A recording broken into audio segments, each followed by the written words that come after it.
بسم الله الرحمن الرحيم. السلام عليكم ورحمة الله وبركاته. أهلا ومرحبا بكم حلقة جديدة إن شاء الله من قناة الخير. أتمنى تكونوا يا رب بصحة وبسعادة وبهنا، اللهم أمين يا رب العالمين. الحلقة النهاردة إن شاء الله رب العالمين ملانة بالمعلومات اللي دايما بحب أشاركها معاكم. ولو في أي معلومة جديدة أنا دايما على طول بحب أبلغها لحضراتكم على طول في تربية الفراخ البيضة. طبعا يا أحباب أنتوا عارفين إن أنا بربي في البطاريات، ودايما بناشد بتربية البطاريات لأي مبتدئ وأي إنسان هاوي يعمل أي مشروع، وأتمنى له التوفيق والرضا من ربنا سبحانه وتعالى. قبل ما أبدأ إن شاء الله رب العالمين أتمنى تصلوا على الحبيب النبي محمد صلى الله عليه وسلم في التعليقات، وجزاكم الله كل خير. وأتمنى الاشتراك في القناة وتشجيعنا دايما بالجديد. إن شاء الله المعلومات اللي أنا حابب أعرفها لكم لكل مربي يا أحباب طريقة في تربية الفراخ البيضة. المشروع أو المنهج اللي الإنسان بيمشي عليه في تربية الفراخ البيضة. كل إنسان له منهج. طبعا احنا دايما على طول بنسمع أخبار بعض وبنشوف يوتيوبات وبنعرف ده له فكر وده له فكر وده له فكر، وكل واحد له طريقة هو ماشي بيها. وفي طرق بفضل الله بتنفع وبتبقى توفيق من عند ربنا سبحانه وتعالى. طبعا هي قبل كل شيء توفيق من عند ربنا سبحانه وتعالى. شوفوا يا أحباب، أنا في شوية حاجات كده إن شاء الله رب العالمين هحاول أتكلم عليها مع حضراتكم في الأيام اللي إحنا فيها ديت. أحيانا الجو برد وشوية حر، الحرارة طالعة والحرارة نازلة ودايما على طول انت مطلوب منك انك انت تحافظ على درجات الحرارة في المكان، ودايما وتاخد بالك من التهوية. يعني هي معادلة صعبة ولكن هي بتتم ان شاء الله رب العالمين.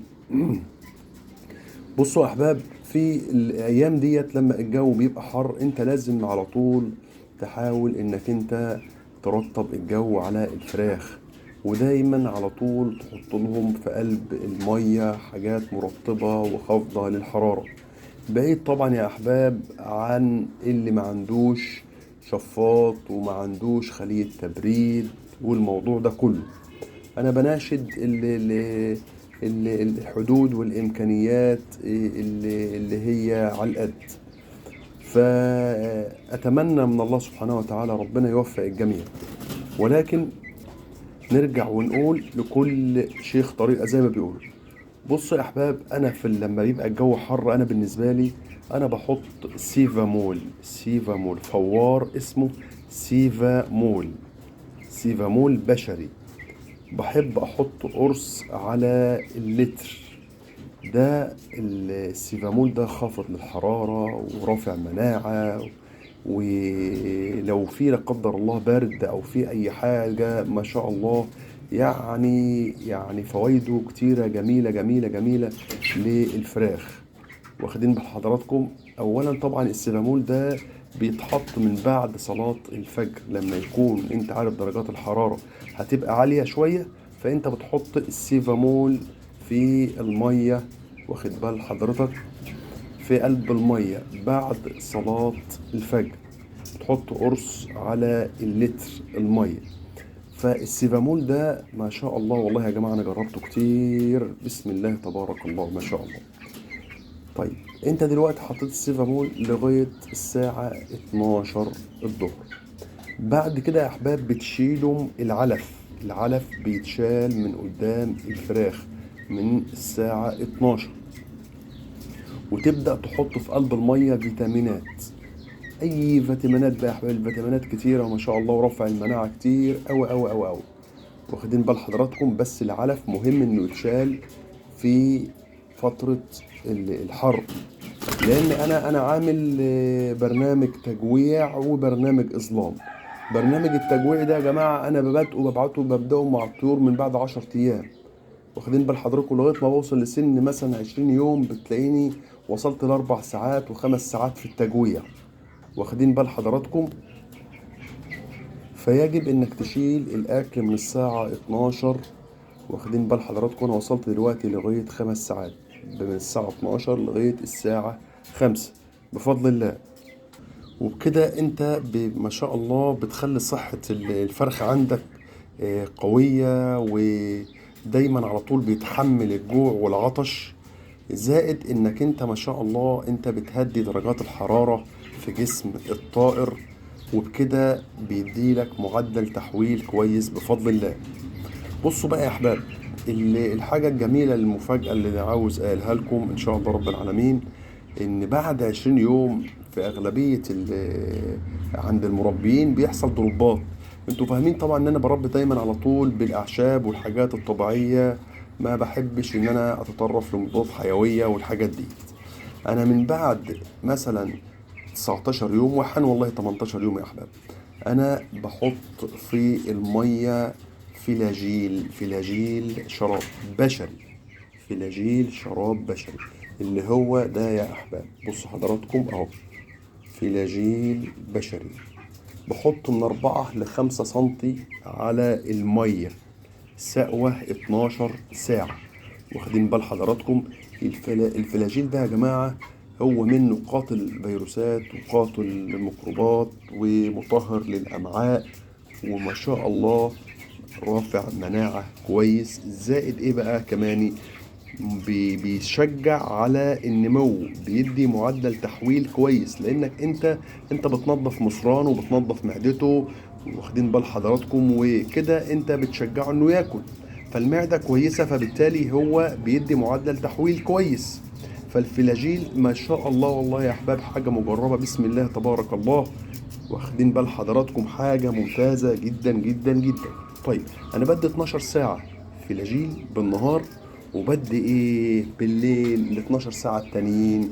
بدي يا احباب بشري برضك اللي هو ده اولفنت شراب من بعد سن ال 18 يوم وانا طالع كل مثلا 3 ايام اعمل العمل ده.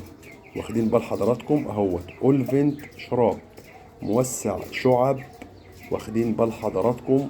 وما شاء الله حاجة ممتازة، لا قدر الله في برد ولا في أي حاجة. واخدين بال حضراتكم؟ ممتاز. إذا الفلاجيل ما شاء الله بيقضي على أي إسهالات، بيقضي على أي فيروسات، على أي ميكروبات ده، ورافع مناعة ممتاز. والأولفنت برضك هنديه 12 ساعة من 4 ل5 سنتي على اللتر المية.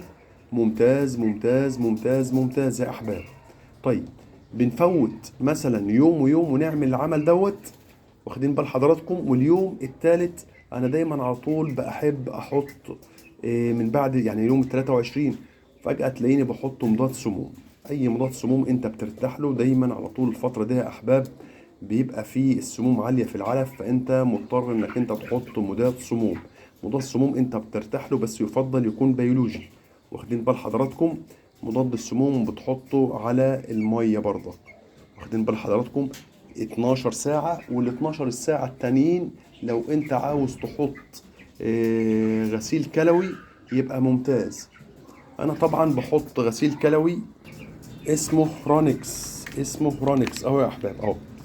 رونكس ممتاز ممتاز ممتاز، يعني فوائده مش هقول لك، منشط كبد وغسيل للكلى ورافع مناعة وفيتامينات وكل ما تتخيله في المسحوق الجميل ده. ما شاء الله هي جرام على اللتر.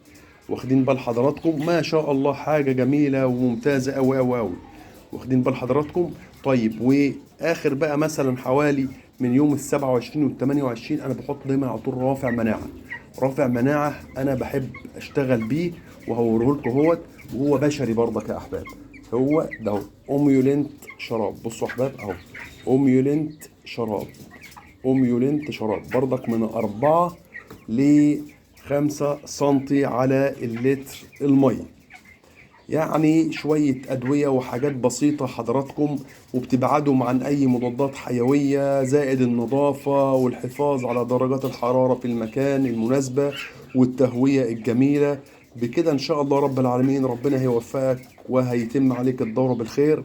أتمنى يا رب الحلقة تكون عجبتكم، وما تنسوش تصلي على الحبيب النبي محمد صلى الله عليه وسلم، وربنا يبارك لكل واحد في ماله. اللهم أمين. كنت سعيد بالوقت اللي قضيته معاكم. كان معاكم أبو عبد الهادي من قناة الخير، وإلى حلقة قادمة بإذن الله، والسلام عليكم ورحمة الله تعالى وبركاته.